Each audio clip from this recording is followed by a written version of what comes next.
આજે દેશભરમાં લાખો વિદ્યાર્થીઓ માટે મહત્વપૂર્ણ ગણાતી નીટ યુઝ પરીક્ષા યોજાઈ રહી છે.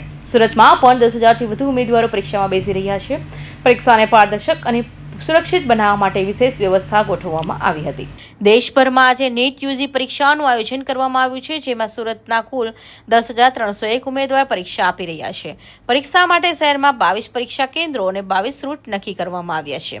પરીક્ષાની સુરક્ષાને ધ્યાનમાં રાખી સ્થાનિક પોલીસ ઉપરાંત દિલ્હીથી CISFના જવાનો પણ તૈનાત કરવામાં આવ્યા છે.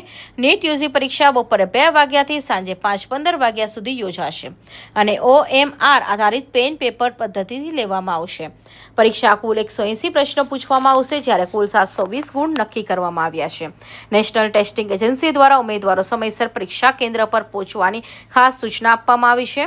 ઉમેદવારો સવારે 11 વાગ્યાથી બપોરે 1:30 વાગ્યા સુધી કેન્દ્રમાં પ્રવેશ આપવામાં આવશે, જ્યારે 1:30 વાગ્યા બાદ કોઈ પણ ઉમેદવારને પ્રવેશ આપવામાં આવશે નહીં. આ વખતે NTA દ્વારા બાયોમેટ્રિક પ્રક્રિયા અંગે વિદ્યાર્થીઓને રાહત પણ આપવામાં આવી છે.